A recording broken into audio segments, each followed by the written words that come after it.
एक सशक्त माध्यम है। वह अज्ञानी हैं जो मूर्ति पूजा का विरोध करते हैं।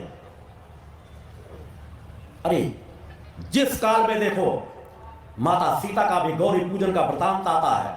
हर काल में किसी न किसी ऋषियों मुनियों ने सभी शक्तियों का आराधना की है। चाहे असुर रहे हो वो भी देवी शक्तियों की आराधना करते रहे। मूर्ति पूजन के से बड़ा सशक्त और दूसरा कोई माध्यम नहीं है। मूर्तियों को जीवंत किया जा सकता है। प्रकट सत्ता के अनेकों समाज में अनेकों प्रकार एक खंभे से भगवान प्रकट हो सकते हैं। तो उस मूर्ति पूजन में यदि प्राण प्रतिष्ठा सही की गई हो तो आज भी उन ऋषियों मुनियों के द्वारा जहां पर प्राण प्रतिष्ठा की गई है मूर्तियां सजीव रूप से रह करके कार्य करती हैं। हमारे ऋषियों मुनियों साधकों ने साधना आराधना करके मूर्तियों से सब कुछ स्वयं प्राप्त किया है और सब कुछ समाज को दिया है। मैंने भी मूर्ति पूजन की आराधना करके इस काल में मैं पूर्व की अपनी साधना आराधनाओं का उपयोग नहीं करता। मानव जीवन में मनुष्य चित्रकरण करते हुए ऋषित्व का जीवन जीते हुए इस जीवन में जो कुछ भी साधनाएं की है उन्हीं का उपयोग समाज के बीच करता हूं। मुझे आज आवश्यकता नहीं है कि मैं मूर्ति पूजा करूं या एकांत बैठूं, चाहे जहां बैठ जाऊं। मैं अगर बाथरूम में लैट्रिन के स्थान पर बैठ करके ध्यानस्थ हो जाऊंगा मुझे वहां भी उतनी ही तृप्ति मिल जाएगी। मगर समाज को दिशा देने के लिए वो इसके अलावा और दूसरा कोई रास्ता नहीं है। मगर उस पात्रता को प्राप्त करके आज भी मैं मूर्ति पूजा पे अटूट निष्ठा और विश्वास रखता हुआ उसी तरह आज भी वह कर्म करता हूं। क्योंकि स्थूल जगत में यदि कोई है तो उसे स्थूल जगत को माध्यम बनाए बगैर वह सत्य पथ तक नहीं बढ़ सकता।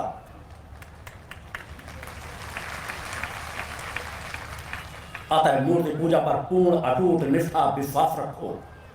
और मां की आराधना में जो एक इस काल में सबसे बड़ा अपराध हो रहा है उस अपराध से अपने आप को बचाओ, अपने बच्चों को बचाओ।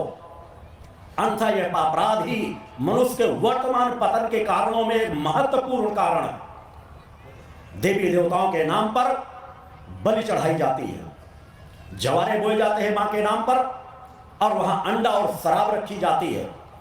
इससे बड़ा दुर्भाग्य और समाज का कुछ नहीं हो सकता।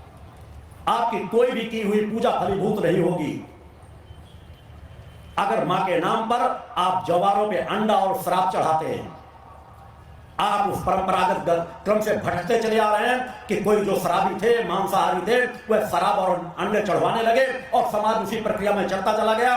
जो नई पीढ़ी तो कहते हमारे पिताजी करते थे, हमारे पिताजी बलि देते थे।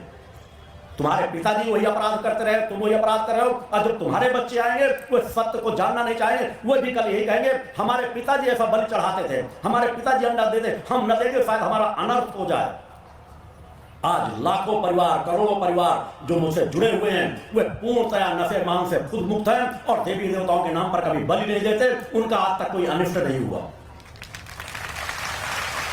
अतः सबसे पहले अगर एक प्रथम निर्णय ले सको तो निर्णय लेना कि अगर आज के पहले तुम्हारे द्वारा जवारों में कहीं भी अंडा रखा जाता था, शराब रखी जाती थी या देवी नवरात्र में कोई बलि चढ़ाते थे तो संकल्प ले लेना कि इस अपराध से बच करके आज के बाद से ऐसा कोई अपराध न करना।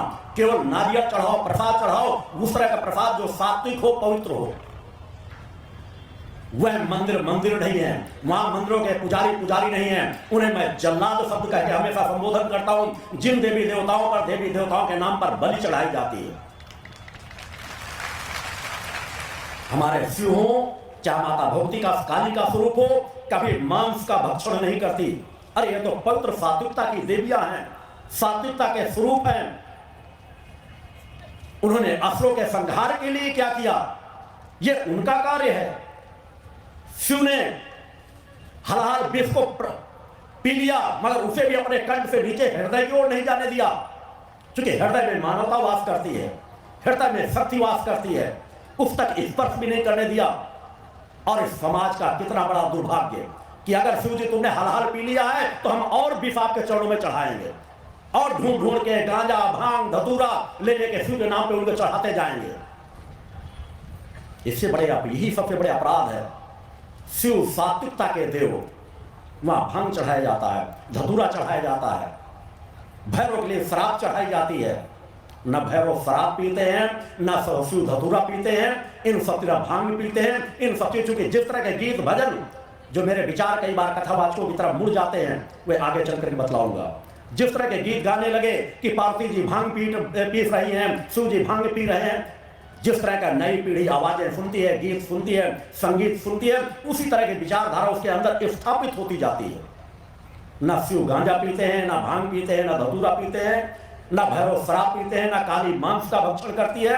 तो अगर वास्तव में मानवता के लिए कुछ करना चाहते हो तो सबसे पहले इन अपराधों से अपने आप को बचाओ, अपने परिवार को बचाओ, और जो इन चीजों से अपने आप को बचा चुके हैं, तो जो समाज इनको कर रहा है डोर टू डोर जा जाके उन्हें समझाओ।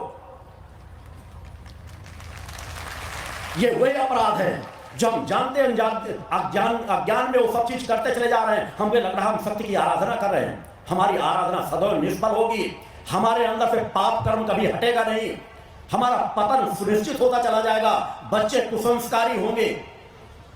इनसे मुक्त होकर के सच्चे मन से उन परम सत्ता देवों की आराधना करके तो देखो।